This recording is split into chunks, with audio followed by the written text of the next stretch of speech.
Ephesians chapter 6, verses 10 hanggang verse 18.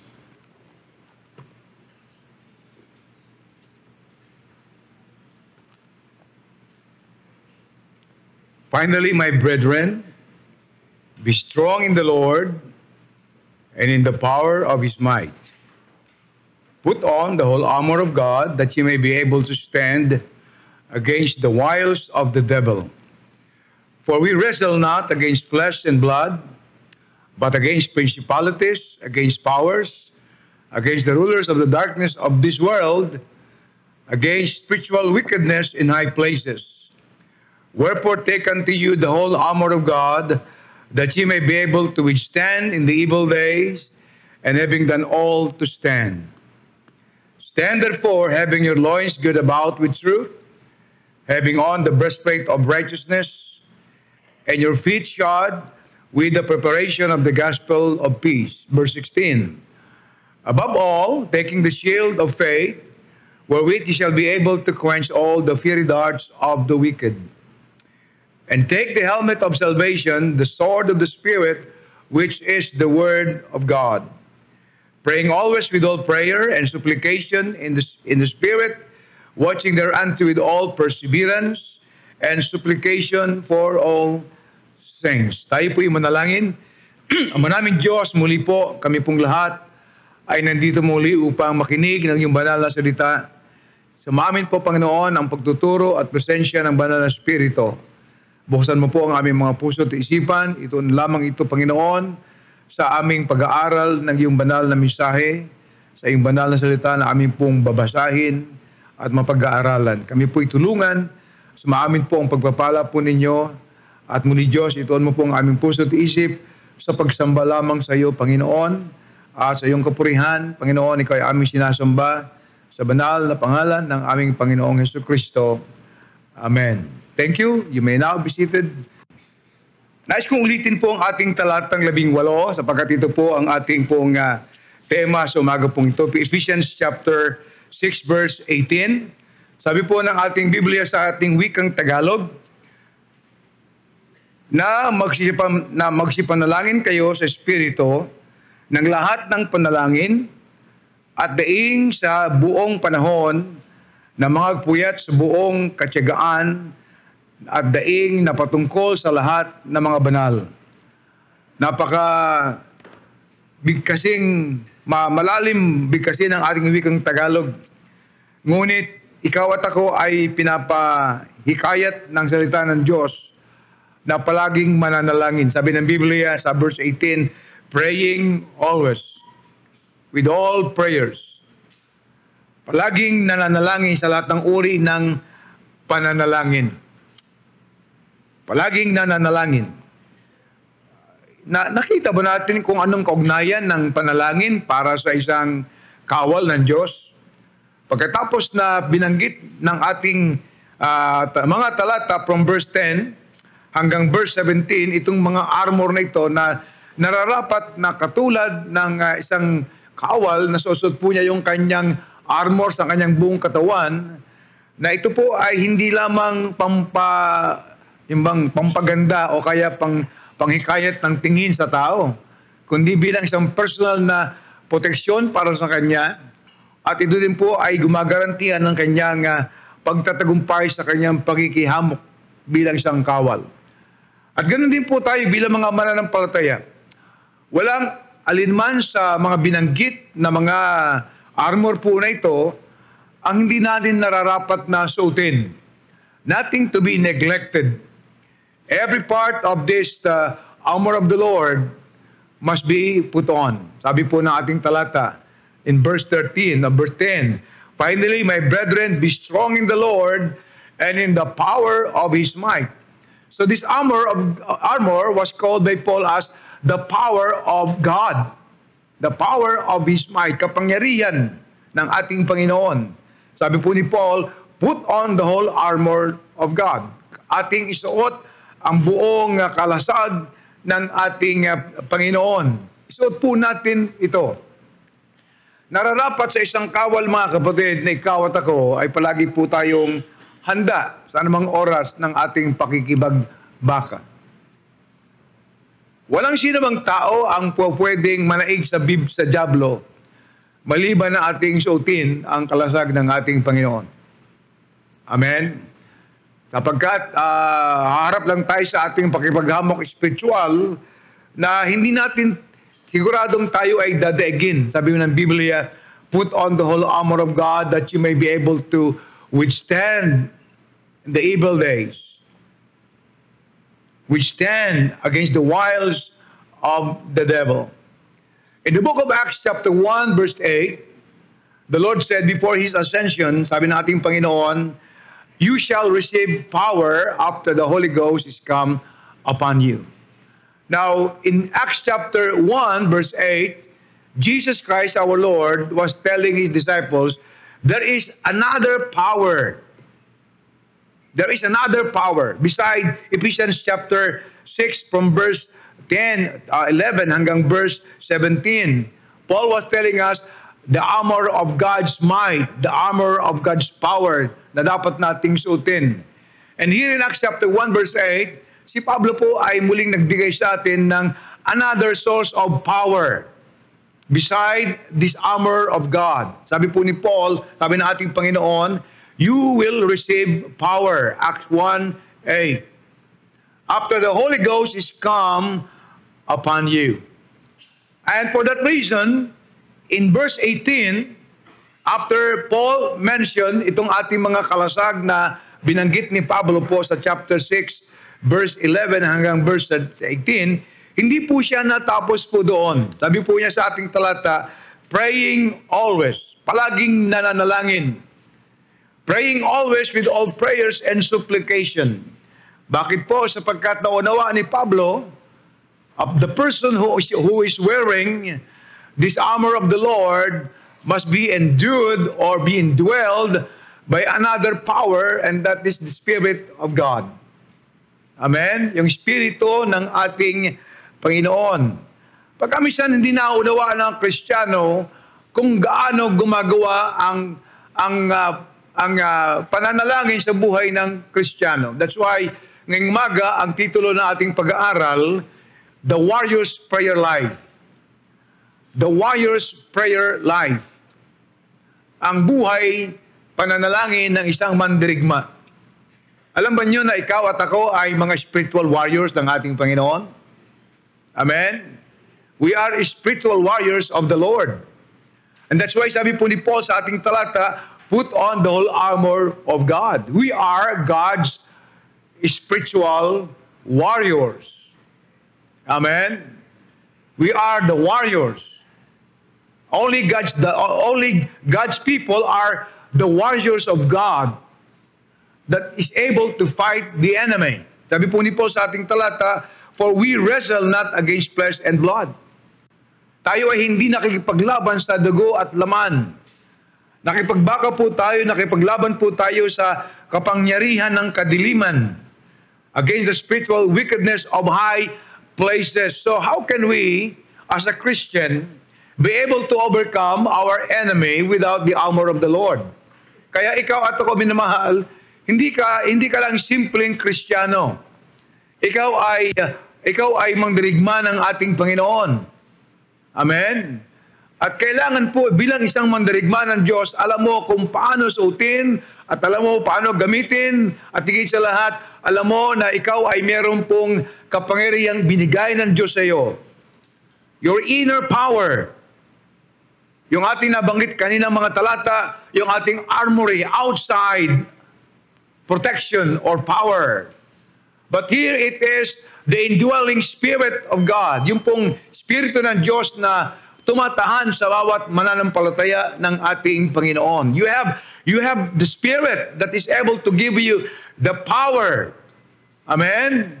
Sabi nating talata, sabi nating Panginoon, you will receive the power after the Holy Ghost is come upon you. Now, why is it na ang ating Panginoon, at according to our text, through Paul, ikaw at ako ay kanyang hinihimok na ating suotin itong ating mga kalasag na ito for that reason, because of this reason. Number one, because there is the warrior's danger that we are confronting. Meron pong panganib ng isang mangdirigma ng Diyos na kanyang ikinahaharap. Kaya sabi po nating talata, sabi nating talatang 12, for we wrestle not against flesh and blood. Bilang isang kawal ni Kristo, ikaw at ako, meron mga panganib na nandyan. Kung isang tao po papasok sa military, hindi po siya nag-iisip na isang sibilyang tao.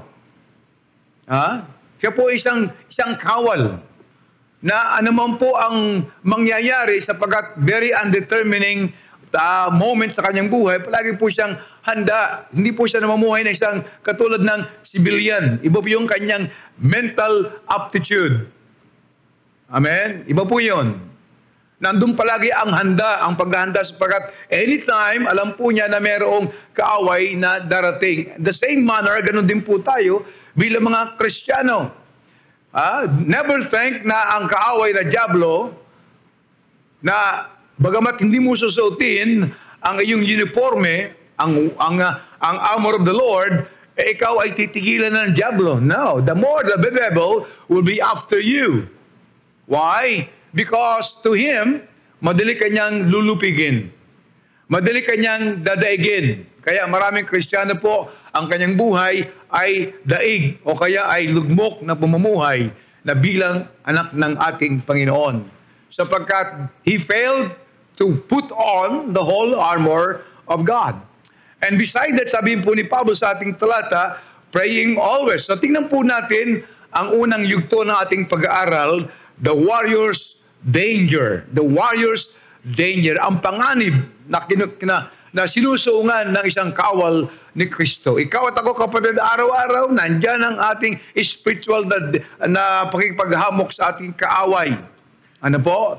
Sabi po ni Pablo, hindi tayo nakipagtunggali sa laban o dugo, kundi ayon o against, laban tayo sa mga kapangyarihan, laban tayo sa mga kapangyarihan sa kadiliman ng sanglibutan, against the spiritual wickedness in high places. Now take note of this. When God's people are in the habit of prayer, kung ang isang Kristiyano, anak ng ating Panginoon, ay nandun po sa kanyang kalalagayang palaging nananalangin, the devil trembles when he sees saints upon his knees. Even the weakest saint, maging pinakamahinang Kristiyano, sapagkat nothing could ever defeat the devil but the prayer of a godly saint. Amen? The prayer of godly people. Now, what are these threats na dapat po nating makita? Kung kaya nga, sabi po ni Pablo sa ating talata, praying always. In relation to our topic, the warrior's prayer life. Number 1, the threat to Christian service and devotion. Yung pangamba o panganib sa ating paglilingkod, sa ating pagtatalaga ng ating buhay sa ating Panginoon. May I begin my first point by saying, how is your Christian service and devotion to God? Kamusta na ang iyong paglilingkod at ang iyong pagtatalaga ng iyong buhay sa ating Panginoon? How is it that prayer life is important to you? Important to me, important to everybody of us. Gaano kahalaga, minamahal?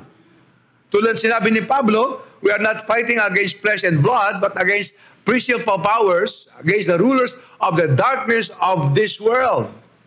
You know what is the threat to Christian service and devotion, kapatid?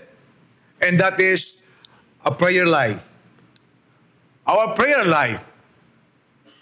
When there is a less prayer time,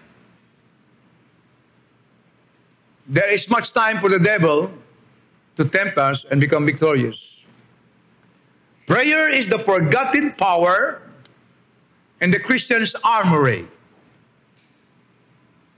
Ang pananalangin, ang nalimutang kapangyarihan ng mga Kristiyano na ibilang niya sa kanyang armory. Or sometimes we forget it. We are busy on reading the Bible, putting all the armor of God. We believe that, kaya mga kapatid. Pero po, pagkamisan, ito po yung ating nalilimutan. The threat to our Christian service and devotion is that when God's people had forgotten this powerful armory sa kanyang buhay. And what is that? The power of prayer. Amen? Yung kapangyarihan ng pananalangin sa buhay po niya. Maaring ang diablo po, kapatid, ay magtayo ng harang sa ating mga sarili. The devil may build a wall about us upang tayo kanyang hadlagan.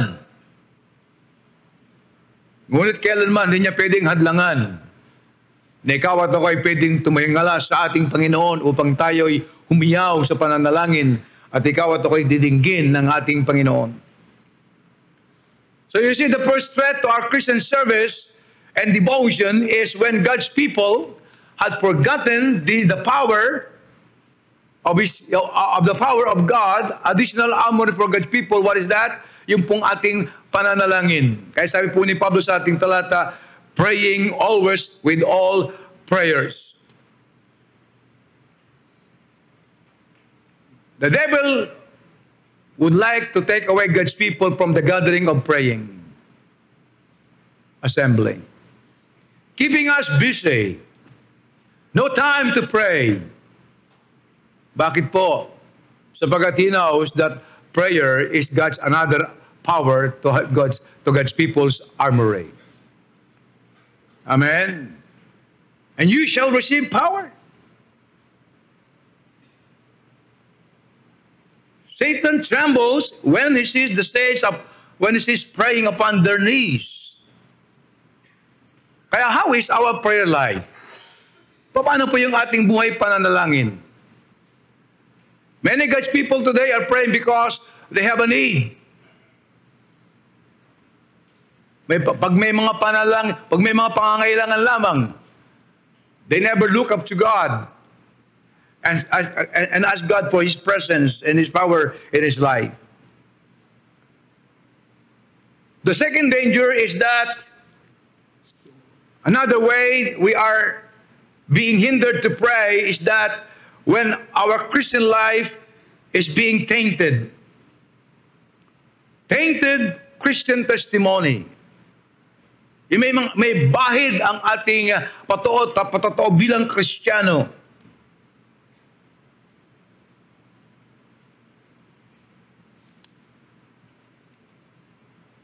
In 1 John chapter 1, verse 6 to 10, sabi po ni Pablo, sabi po ni John, if we say that we have fellowship with Him, kung ating sasabihin na tayo mayroong kaugnayan sa Kanya, and walk in darkness, we lie.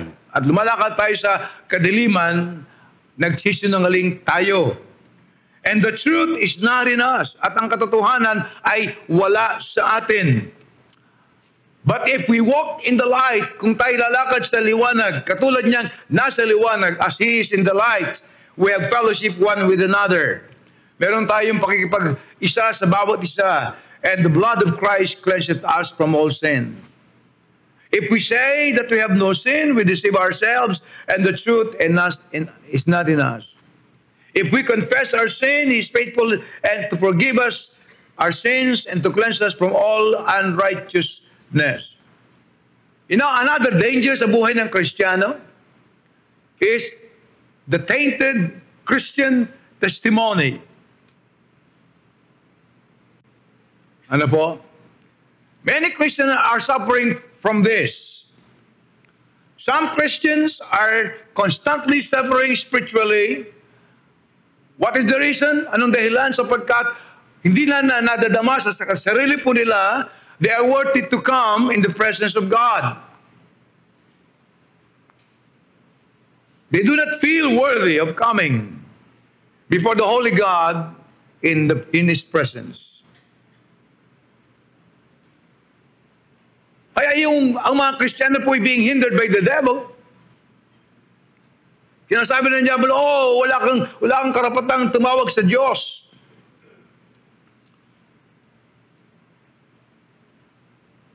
That gives us the reason why not to come.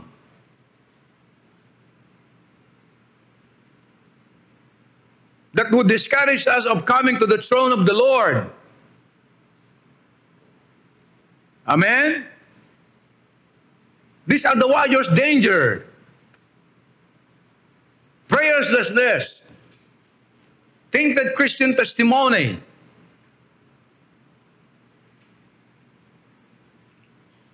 Pero alam niyo po, every time na ikaw at ako'y nananalangin sa ating Panginoon, knowing na if we confess our sin, God is faithful and just to forgive us our sins and to cleanse us from all unrighteousness. But the devil don't like us to come to the throne of God.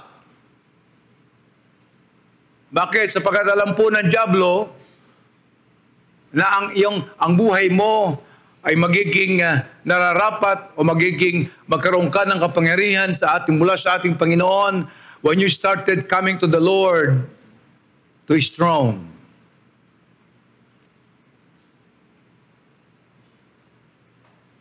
Prayer can give anybody the courage,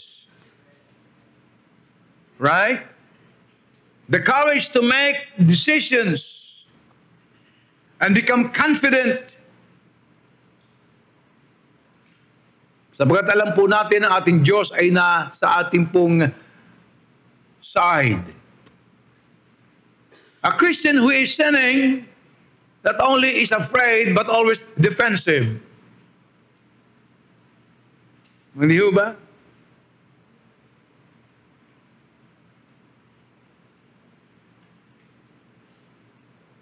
Sometimes blaming others for his own personal failure.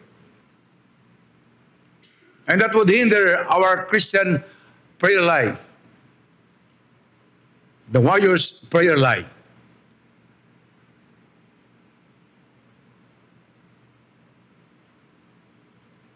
Tainted Christian testimony.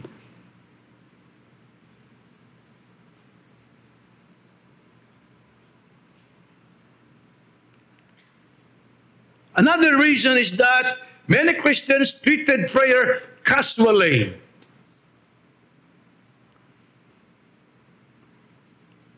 Ang panalangin sa kanila isang ordinaryong bagay lamang. Kaya, if they want to come to prayer meeting, they would like to come. If they don't like, they don't like. Why?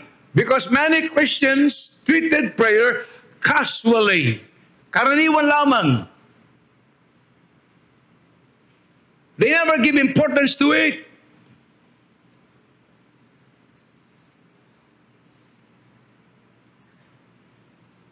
In Luke chapter 18, verse 1, you may open your Bible, please. In 18 verse 1 of Luke, sabi po natin Panginoon, and He spake a parable, siya nangusap ng isang talinghaga na sinasabi sa kanila, men ought always to pray and not to faint. Ang tao ay nararapat na manalangin palagi upang hindi siya maglupaypay.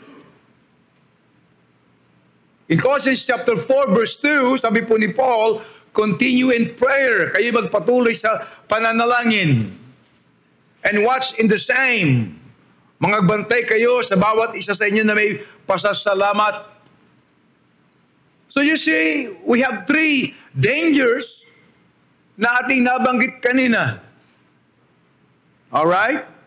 At isa po ito minamahal sa panganib na hinaharap na isang kawal ni Kristo, isang mandirigma ng ating Panginoon when it comes to His prayer life.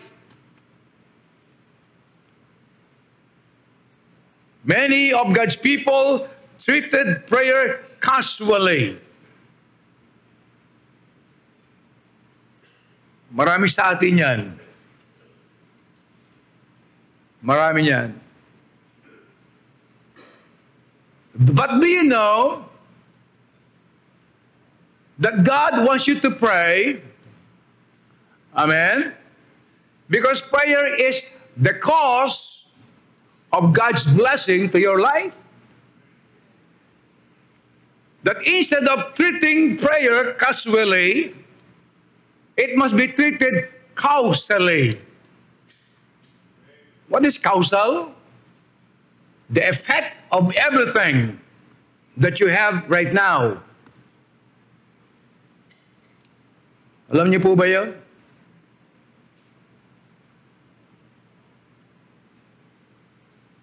Prayer is the effect of your victory. It is the cause. Hello, amen? Prayer is the effect of your blessing from God. It is the cause. Prayer is the effect of continuity. It is the cause. It's not casual, but causal. Ang dahilan, the cause.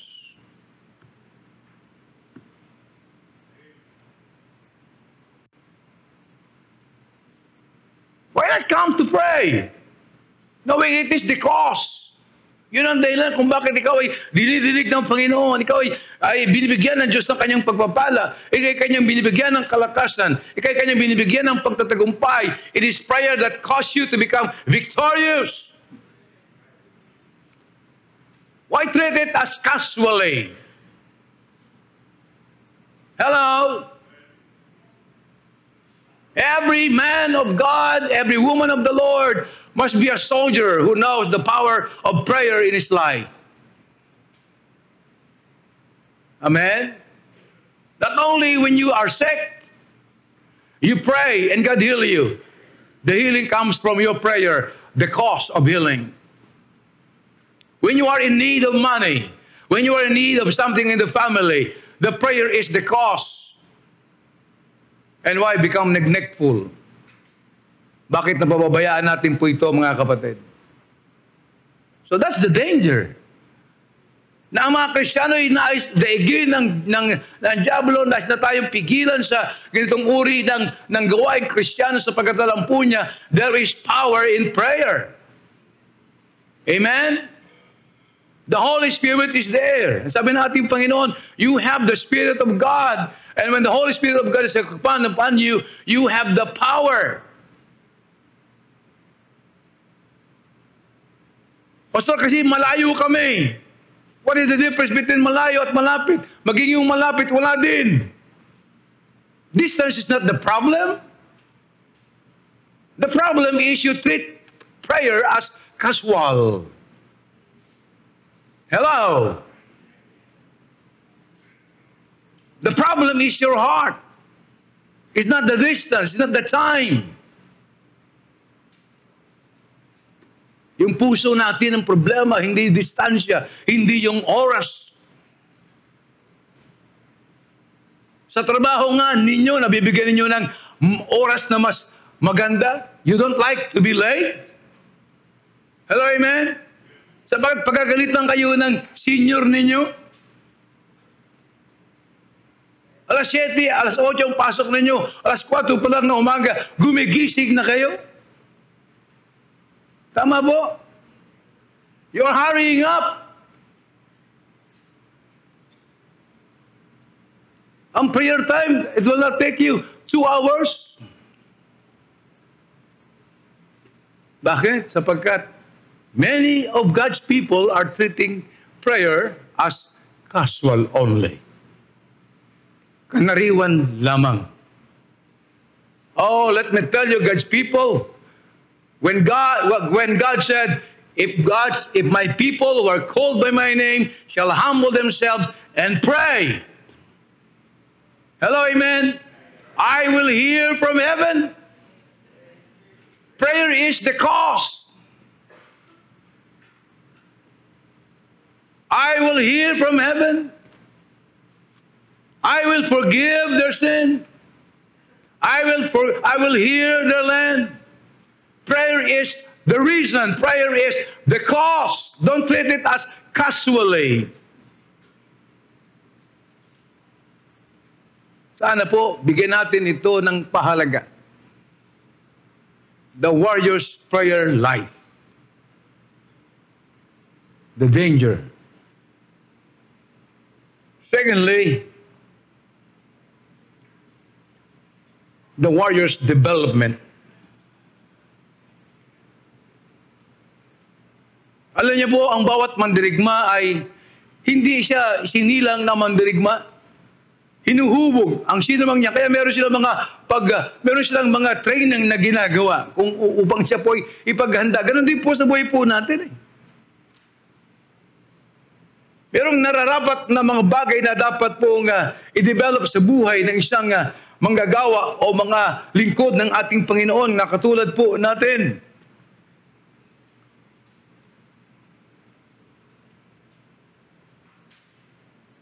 Isang katotohanan na makikita natin sa Biblia na ang Diyos ay gumagawa sa pamamagitan po ng mga piling individual. That is a fact in the Bible. That God works through chosen individuals. Chosen individuals. Manaka-naka na ang Diyos ay gumagamit ng bagay. Ngunit ang kanyang plano ay nakasentro sa tao. Mula sa lumang tipan hanggang sa bagong tipan, makikita po natin na ang Diyos ay gumagawa sa kanyang bayan. And He has chosen some of these men and some women.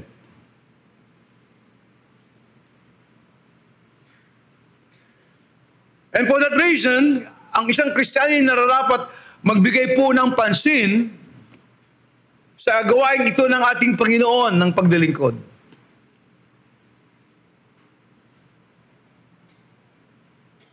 Bakit po? Sapagkat napakahalaga na ikaw at ako ay ma-develop ng Panginoon sa ganitong gawain ng Diyos. Sapagkat only as we grow in our prayers, God can fully effect His desire on that man. Wala akong nakita sa Biblia na kanyang ginamit na hindi po nagpipray. Every man that was used by the Lord, both in the Old and the New Testament, are praying men. Why? Because prayer develops their trust. It develops their confidence. It develops their character. It develops their strength. Amen? And for that reason, only as we grow in prayers, can God fully effect His desire on us. Sapagkat kung isang Kristiyano na nanalangin, hinahanap niya yung kalooban ng Panginoon. And for that reason, God's desire could be easily transformed to that man sapagkat nais ng tao na yun ang kalooban ng ating Panginoon. Kung kaya nga po nararapat ikaw at ako should seek to grow in our prayer life. Amen? Hanapin natin ang pagpalago ng ating buhay Kristiyano. Sapagkat in this, developing our Christian life,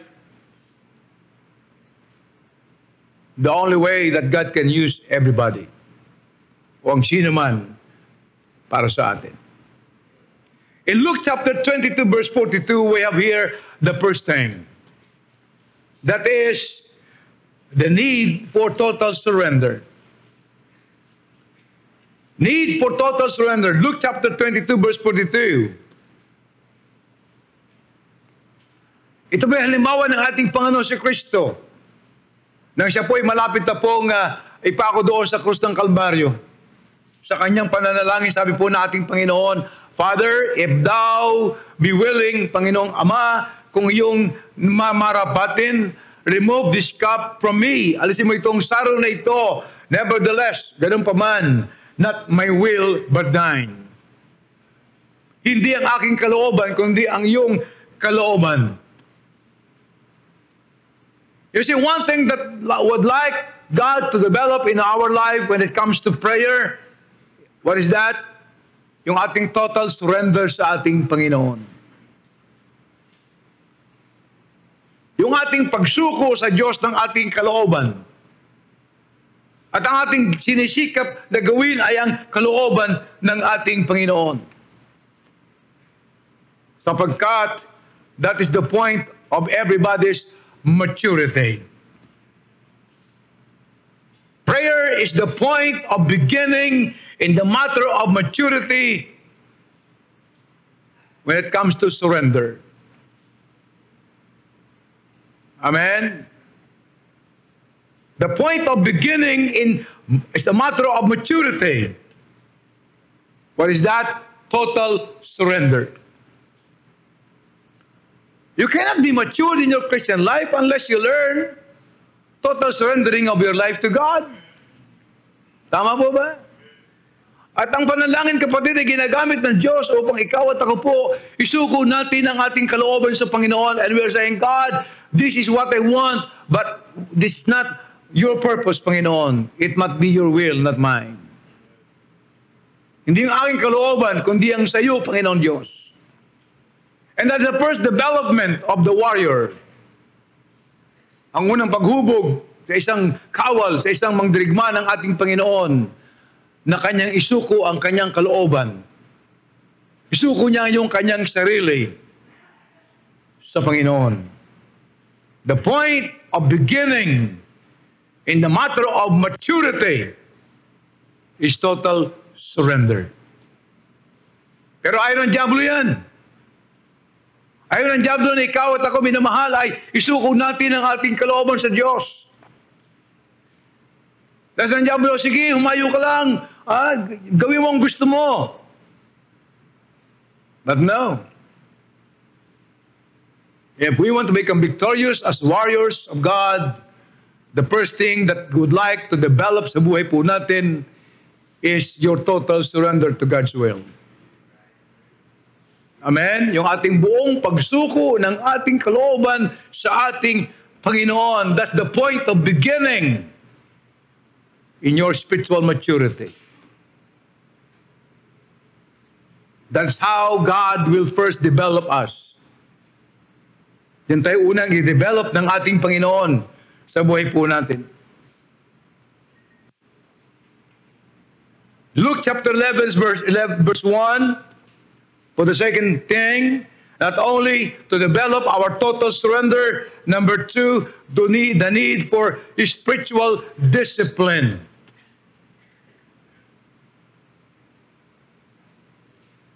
The warrior's development, our total surrender, number 1. Number 2, the need for spiritual discipline. Ang pangangailangan na magkaroon po tayo ng disiplinang spiritual sa buhay natin. In Luke chapter 11, verse 1, ang sabi po ng isang disciple, one of the disciples said unto him, Lord, teach us to pray. Alam mo natin, ang prayer is a kind of discipline. Amen? Sabi ng disciples sa ating Panginoon, Panginoon, turuan mo kaming manalangin.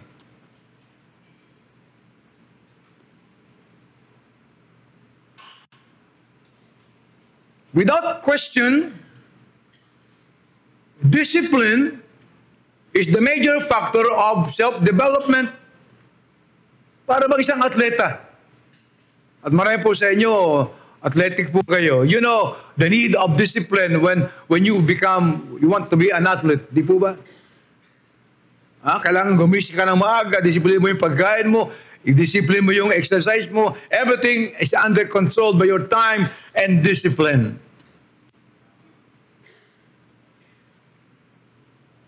Ganon din po sa ating buhay. The Christian life is a life of discipline. Kaya nga tinawag tayo mga disciple eh. Di po ba? Disciple. Discipline. Learners. Students.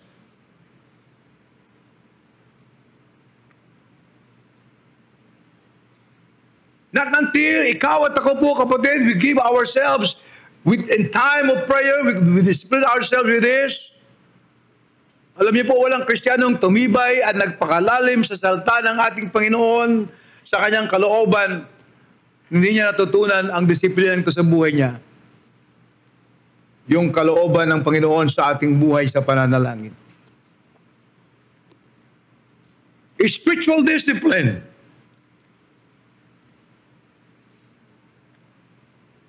It is the major factor of self-development.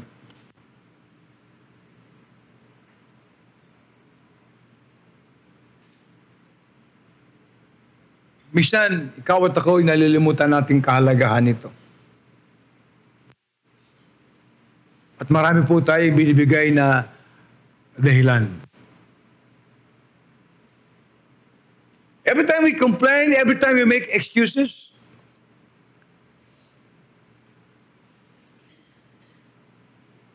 hindi nawawala ng Panginoon. Alam niyo ba yan? Hindi nawawala ng Diyos. Ikaw ang nawawala. The more you become neglectful to your prayer life, the more you become disobedient, neglecting God's will for your life, disregarding His purpose sa buhay mo. And the result was defeat, pagkatalo sa ating buhay. Walang Kristiyano, kapatid, ng kanyang ginibap ang buhay panalangin na natiling masaya at matagumpay. Wala. Bakit kaugnay ng pananalangin ang joy and victory sa buhay po natin? Because when a Christian fails to pray, let me tell you, always, the devil always come. You give the devil's door sa buhay natin. An entrance upang kanyang guluhin ang buhay natin. You give him the door, an opening to destroy us. The need for spiritual discipline. Another development for the warriors. And number 3, the need for right spirit.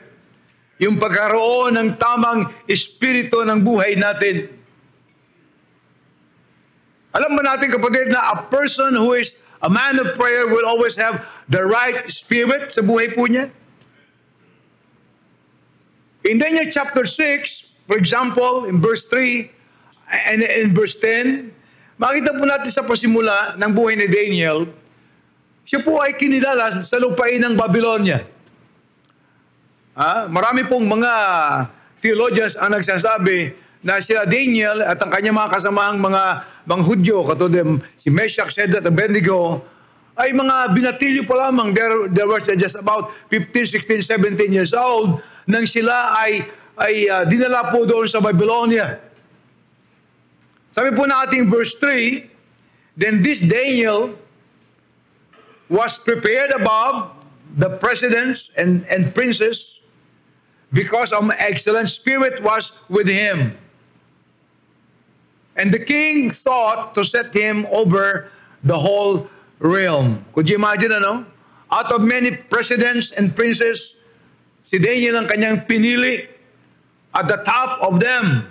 Anong dahilan? Because of an excellent spirit. Now, what's the reason bakit si Daniel ay kakaiba? He has the excellent spirit.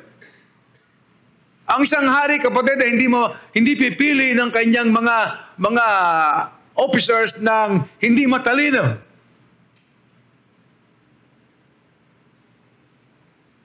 Ngunit bukod tangi itong si Daniel na higit ang kanyang karunungan. In verse 10, nakikita po natin ang ating talata, now Daniel knew that the writing was signed. What was that? Yung event na kung saan sabi ng hari, lahat ng mga magicians, lahat ng mga hindi pwedeng, hindi makakapagbigay sa akin ng interpretasyon ay mamamatay. Hindi lang po yun. Nagdeklara din ng hari na ang sinumang sasamba sa ganang oras, hindi sa akin, ay mamamatay.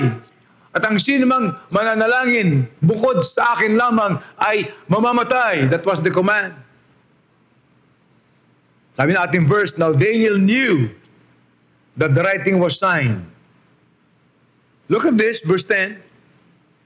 He went into the house, his windows being open in his chamber toward Jerusalem. He knelt upon his knees 3 times a day and prayed, gave thanks before God as he did afore. Ano ating makikita? Na ang pananalangin kay Daniel is not a casual thing. Hindi siya nanalangin sapagkat may danger. Oy, panalangin tayo sapagkat, naku, papatayin tayo ng hari. We need to come to the Lord. No, sabi natin Biblia, but this, sabi po natin verse 10, he knelt upon his knees 3 times a day and prayed and gave thanks to God as he did aforetime, na katulad ng kanyang ginagawa pa dati-dati. Ano pong ibig sabihin noon? Si Daniel ay dumudulog sa ating Panginoon. Hindi dahil lang siya ay mayroong panganib. Ito ang kanyang naging kasanayan. And prayer gave Daniel an excellent spirit. Daniel possessed the inner spiritual aptitude.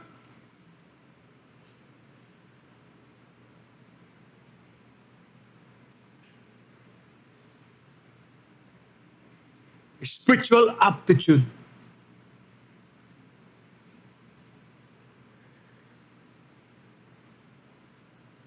It was the prayer of David, or Daniel, that the Lord promoted him.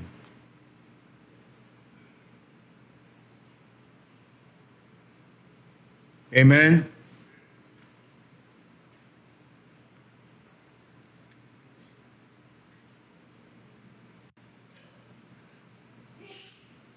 One who does not endeavor,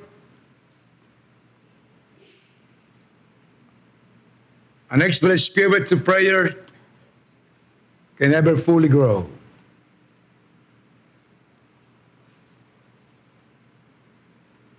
Kaya ikaw at ako mga kapatid, kailangan po natin po itong spiritual development sa buhay po natin. These are all essentials if we want to be used by God. Kaya po sabi ni Paul sa ating talata, praying always with all prayer and supplication in the Spirit, watching thereunto with perseverance and supplication for all saints. Amen? One who does not endeavor and develop the essential, excellent spirit to prayer can never be used by God. He can never fully grow. Hindi po siya lalago. Hindi po siya magmamature. Sapagkat ito pong paraan upang ikaw at ako po ay magmature at ma-develop ang ating buhay Kristiyano.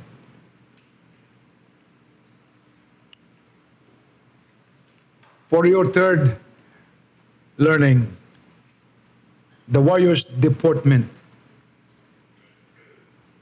The behavior, the conduct of the warrior of God. Ano yung paugali bilang ng isang kawal ni Kristo na dapat nating makita? Every time na tayo nakakabalita ng mga nangyayari sa ating paligid, yung mga taong nasa pamahalaan, yung mga taong mayroong otoridad, na yung mga involved doon sa mga krimen. Ano nangyayari sa mga ito?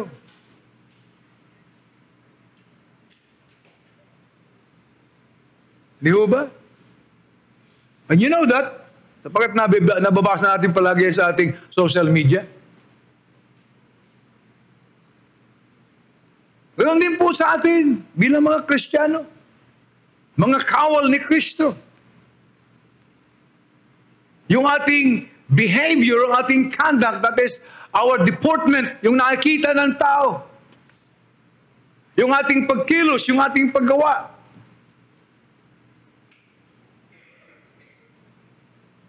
Back to Ephesians chapter 6 verse 18, meron po tayong aralin po ditong makukuha.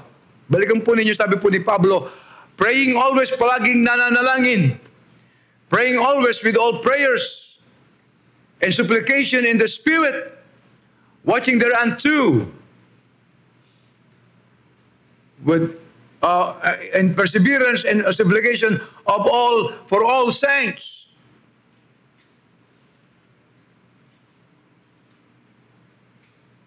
Yung ugali ng isang kawal ni Kristo. Yung uri ng pamumuhay na nararapat na meron ang isang kawal ng ating Panginoon.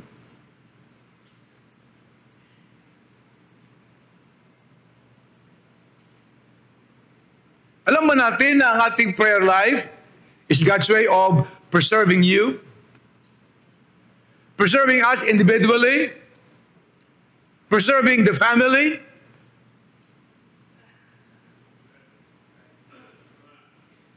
It's God that designed prayer. Kaya sabi ng Panginoon sa Chronicles 7:14, if my people which are called by my name shall pray, it is God who designed it. It is God who created it. It is God who called His people to pray. Hindi po ito panawagan lamang ng iglesia, ng ating simbahan. Ito panawagan ng ating Diyos sa langit. Kung aking bayan na tinatawag sa aking pangalan ay mananalangin. It is for our preservation. And God would like to preserve our homes to prayers. And God would like to preserve the church when it comes to prayer. Let me tell you a story with this. Bishop Cox tells of visiting of an old English castle. Bumisita po siya doon sa isang kastilyo sa Inglaterra. So old that one of the tower dated back to the days of King John. Isa po doon sa tower ng castle, ang date doon po ay nakadate sa panahon ng Haring John. Then Bishop went down to breakfast with the family. At nakita niyo po yung may-ari ng family, young owner of the family, of the castle and his family and servants, that they are assembling themselves in the morning prayer before the breakfast.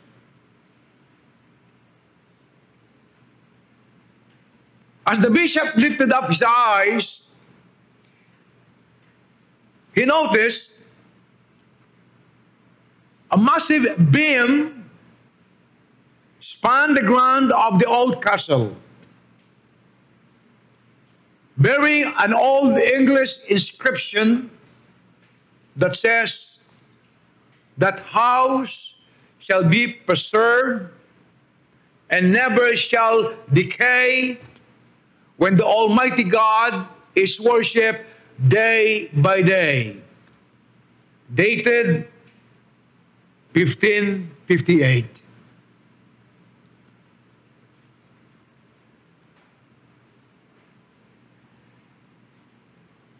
Thus, for hundreds of years,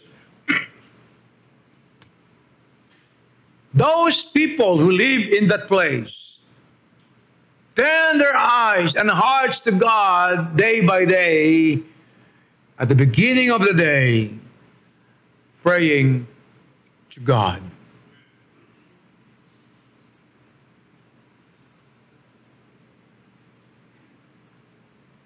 I thank God the people who prayed for me. I believe you prayed for me. I thank God for my family who prayed for me.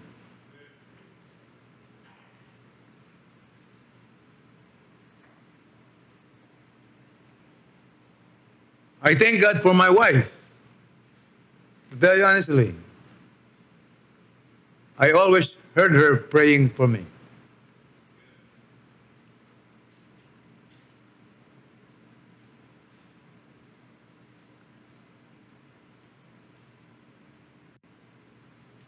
Wife, pray for your husband.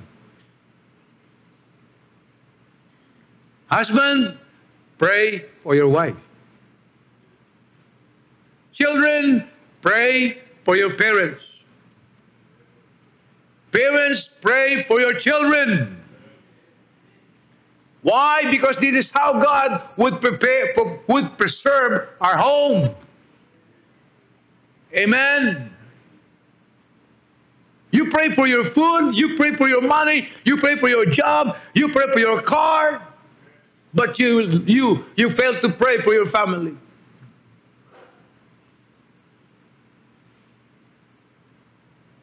The best insurance that you could guarantee your family is the assurance of your prayer to them. Amen? Ginagawa ba natin yan? Kayong mga bata, pinagpipray niyo ba mga tatay at nanay ninyo?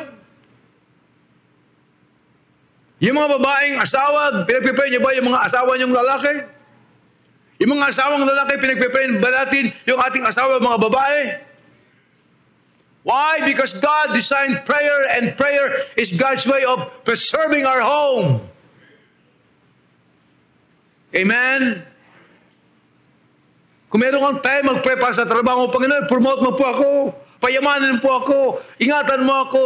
Oh, you forgot to pray for your family. That's why many families today are crumbling.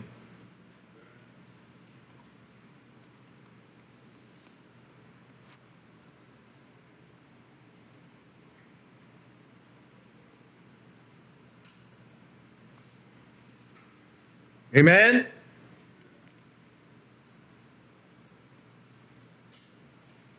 Verse 18 said, watching thereunto with all perseverance.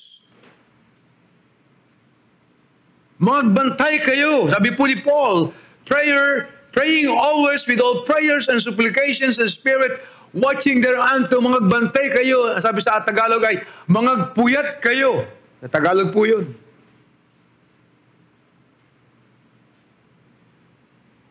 So pananalangin, watching thereunto with all perseverance and supplication in the Spirit.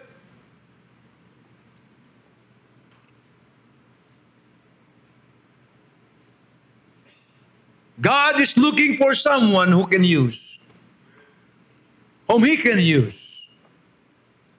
A man or a woman who is willing to pray, to reach other people in prayer, to be a blessing in the church in prayer. Sabi po natin talata, watching thereunto with all perseverance and supplications in the Spirit.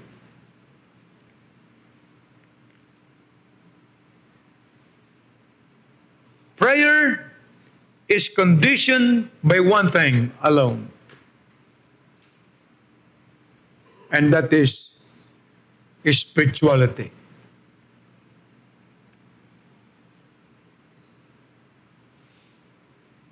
Amen? Prayer is conditioned by one thing alone, and that is spirituality.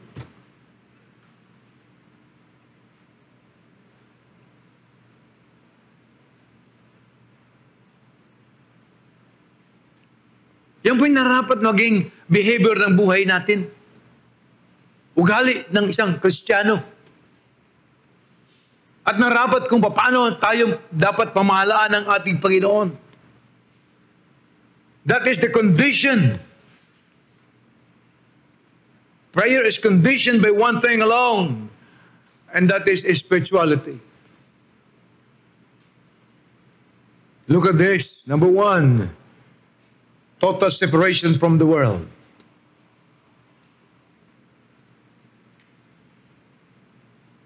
Sabi po ni ating talata, watching thereunto with perseverance, maging mapagbantay tayo ng buong pagtsatsaga.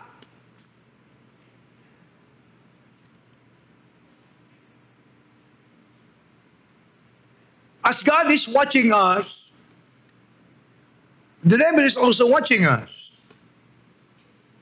Ang sabi ng Panginoon kay Satan, have you seen my servant Job? Ang sabi ni Satan, of course, I've seen him. You blessed him.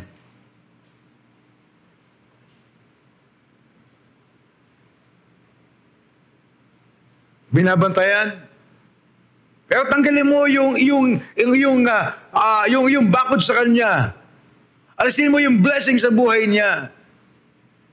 Alisin mo yung pagpapala sa buhay ng tao na yon, sa pamilya na yon. Tingnan mo, mumurahin ka niya. Not only God is watching over us, the devil is watching us. And try to make some accusations. Hahanapan kanya ng butas upang sabihin sa Diyos, kita mo Diyos, you know.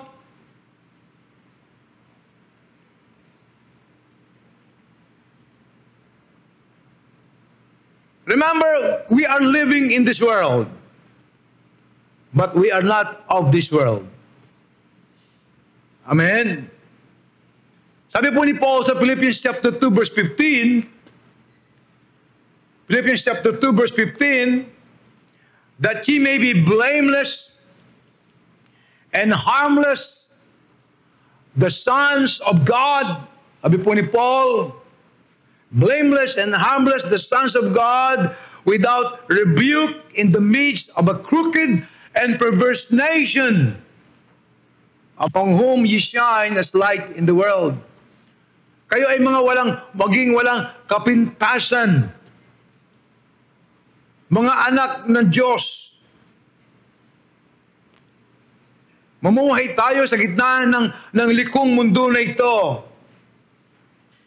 na tulad ng ilaw na nagliliwanag. Hindi ba sabi ng ating Panginoon, you are the lights of the world? Let your light shine in darkness, that your Father may be glorified. Now, what is the difference between Abraham and Lot? What's the difference? Tingnan po niyo si Abraham at si Lot bilang example nitong ating pong halimbawa po na ito yung ating warrior's deportment, warrior's conduct and behavior. Si Lot, makita po natin sa Genesis chapter 13 and 14, Lot lived where all the worldly actions are. Andun na lahat. All the pleasures, the leisures, the worldliness, nandun na lahat.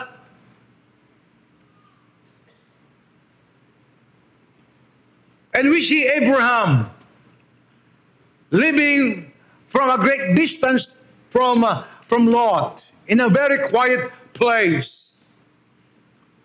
But the question is, where is the presence of God? Was it with Abraham or was it with Lot? With Abraham. Mababasa natin po sa Genesis chapter 14, ang sabi po doon, when Lot separated from Abraham, God said to Abraham, look at Abraham, look up your eyes, lift up your eyes to the north, to the east, to the south, and to the west. All that land, I gave it to you. Abraham had learned that holy living in this world means living separately from the world and separately for God alone. Amen? Separation from the world. Yan po yung warrior's deportment, the conduct ng buhay Kristiyano. Inuulit palagi natin, sabi ni John, love not the world, neither the things that are in the world. If anyone love the world, the love of the Father is not in him. For all that is in the world are the lust of the flesh, the pride of life, and what? Everything in this world. At lahat niyan, sabi po ni John, ay lumilipas. Ngunit ang gumagawa ng kalooban ng Diyos ay nanatili magpakailanman. Amen? The warrior's deportment, our behavior, our conduct. Ating pamumuhay o ating pag-ugali. Let us use our prayer time ministering to others. Thoughtfully ministering the gift of prayer. Sabi po ni Pablo sa ating talata, watching thereunto with perseverance and supplication, praying always with all prayers and supplication. You know what is the meaning of supplication? You are supplying the need of others in prayers. Lord, tulungan mo siya, Panginoon. Panginoon, yung kapatid namin yon ay bigyan mo siya ng kalakasan. Tulungan mo siya sa kanilang mga suliranin. Sa kanilang pong kahinaan, tulungan mo po sila. In Colossians chapter 1 verse 9, sabi po ni Paul, for this cause we also, since the day we heard it, do not cease to pray for you. Sabi po ni Paul sa kanila. Sabi po ni Pablo sa ating talata, sa ganang dahilan po ito nang kami nadinig namin ang inyong kalalagayan, hindi kami tumigil ng panalangin para sa inyo. Thoughtfully ministering the gift of prayer. James said, is any among you sick? Pray. Amen? Panalangin.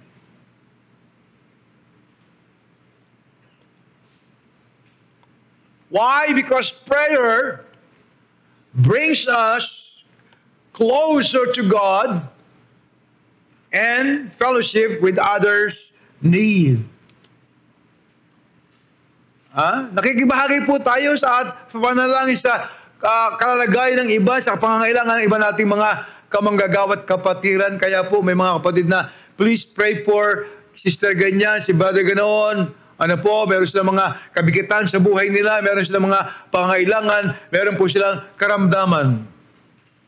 Just recently, Sister Gigi was hospitalized. Nasa ICU. Praise God. Nasa regular room na po siya. At meron term na ginamit yung uri ng aneurysm. Yun po pala ay meron palang inborn aneurysm.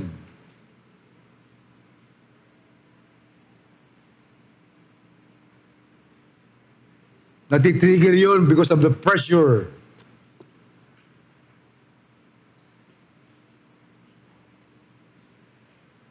Trust your yesterday, your present, your future in Jesus.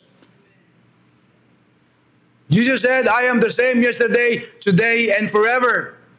You know why some people today are having a depression? Because of what they have done in the past.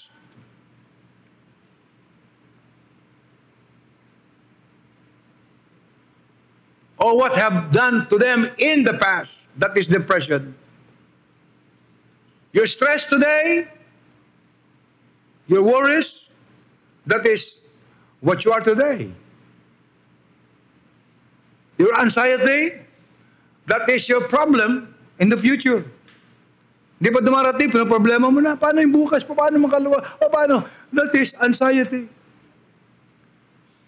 Kaya punong-puno ka ng depression nung nakalipas, stresses sa kasalukuyan, anxiety sa bukas at darating.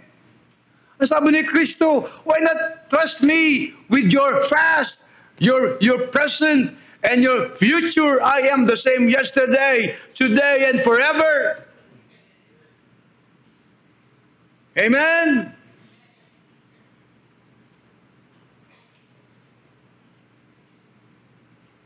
Minister to others to prayer. Yan po yung dapat natin. Binigyan tayo ng Panginoon ng gift of prayer para ipaglingkod ito sa iba. Tama po. Ipaglingkod natin ito sa iba, minamahal. Kaya maganda po yung pag tayo ay magpipray, sana po tayo mga kapatid, no? Yung hindi lang yung ang ating puso natin ay ang lamang palagi yung sarili. Nadinig na ng Diyos yun eh. Huwag mo na ulitin. Alam niya na yun. Tama po. At sa pag-ulit-ulit mo, the more you become burdened.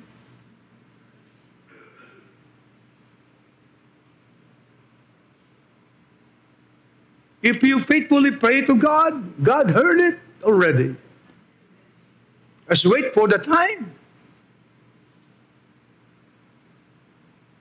Amen? Because the Bible says, God knows your need even before you pray. Minister it to others. And then, tactful in dealing spiritual battles. Maging matalino. You know, prayer can give us the tact or the wisdom, yung karunungan upang ating pong dalhin o harapin ang ating pakikipaghamo sa spiritual na bagay. Tactful in dealing spiritual battles with mental discernment. Sabi po ni Pablo sa ating talata, praying always with all prayers, watching thereunto with all perseverance.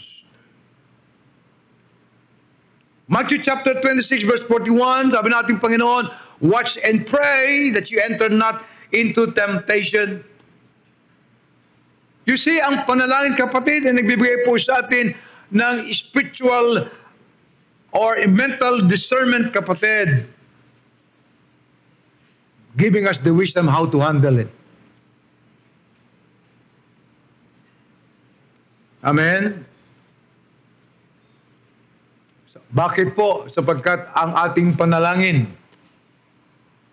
will help us increase our awareness against the devil's deceit. Sabi po ni Paul, for we wrestle not against flesh and blood, against powers. Ang pandaraya ng diablo that would keep our mind stay sober. Mapanatili ang ating kaisipan na payapa. Amen? Payapang isip.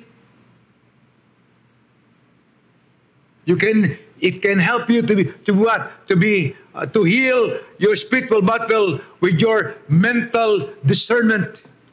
Agawa ng diablo to sa buhay ko. Prayer can help you that.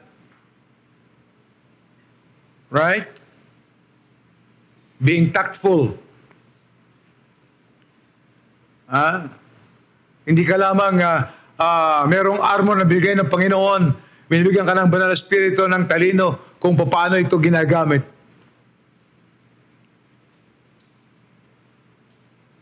And then lastly, our task of soul-winning oriented prayer.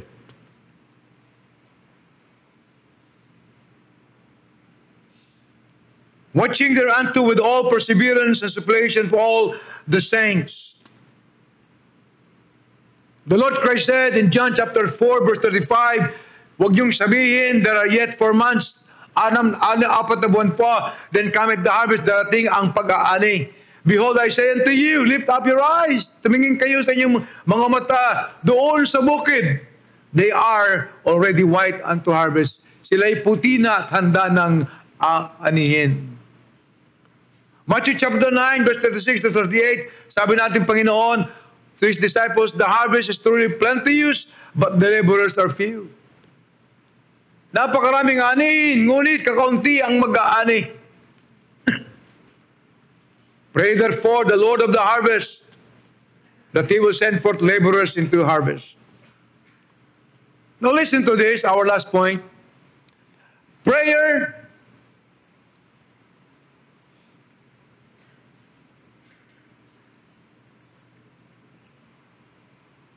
I'm sorry.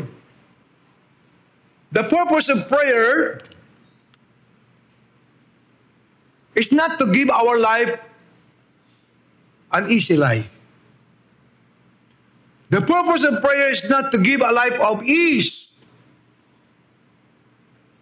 but to give attention to the urgency of God's call. The call of what? The harvest of many souls.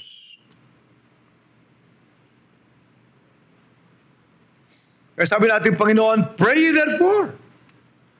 Manalangin kayo ng Panginoon ay magpadala ng maraming mga harvesters, mga mag-aani, sapagkat handa na ang mga aanihin.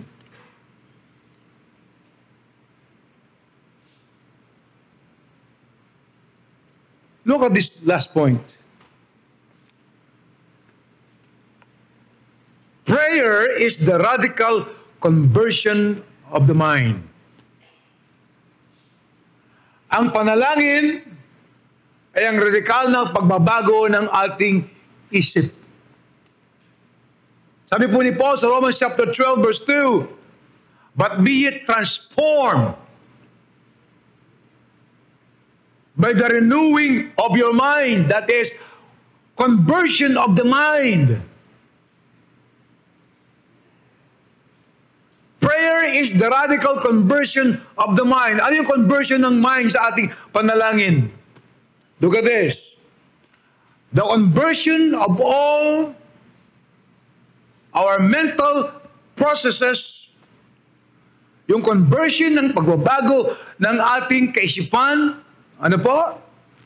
Moving away from ourselves, mula sa pagiging makasarili, moving away from our worries, mula sa ating mga alalahanin, moving away doon sa mga bagay na ikaw ay busy, moving away from our self-gratification, yung mga nagbibigay lamang ng kasiyahan sa ating sarili, but rather directing our minds from all that we recognizes as God way by trusting Him alone.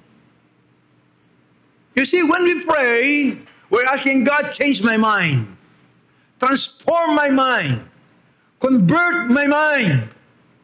Mula sa aking pagiging makasarili, ilagay mo ang iyong kalooban. Amen? Moving away from ourselves.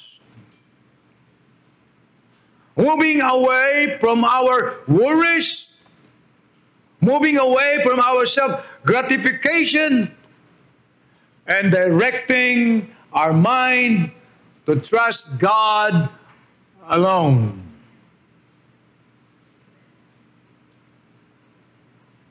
Yan ang nagagawa ng panalangin sa atin. Sabi po ni Pablo again, I would like to quote Romans 12:2, be transformed by the renewing of your mind. Prayer can convert our mind.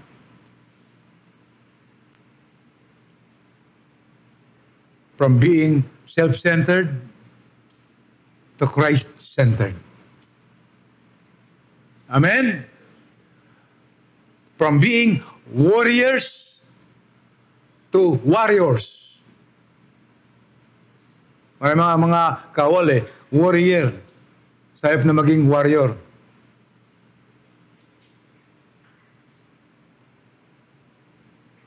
Trusting not ourselves but God alone. Amen? The secret, fervent, believing prayer lies at the root of all personal godliness.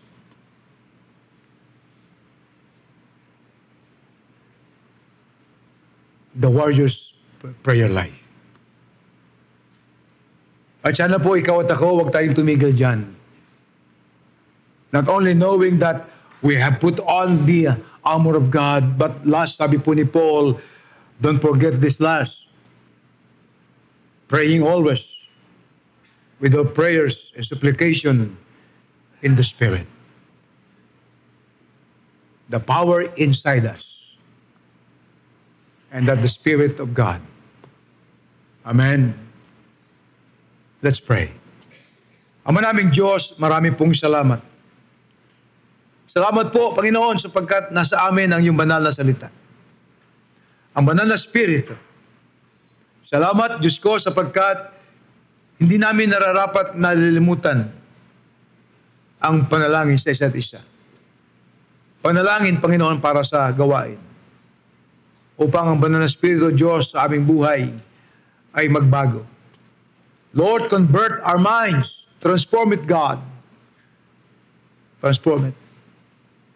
Mula sa pagiging makasarili, kami po, Diyos ko, ay mag-alay ng buhay namin sa iyo. Kami po, Panginoon, tulungan mo na ang panalangin ito, Diyos, ay maging paraan upang kami din naman ay magkaroon ng bahagi sa kalakasan ng aming kapwa, sa pagtulong sa kanila, pag-aalalay, Panginoon, pagbibigay po ng mga comfort. Marami pong salamat. Pinupuri namin kay Diyos ko sa aralin pong aming natapos sa buong ilang linggo ng aming pag-aaral, the armor of God, and this, Lord, important thing about prayer, the warrior's prayer life. Marami pong salamat, Ama namin Diyos, sa banal na pangalan ng aming Panginoong Jesucristo. Ito po ang aming dalangin, and God's people will say, Amen.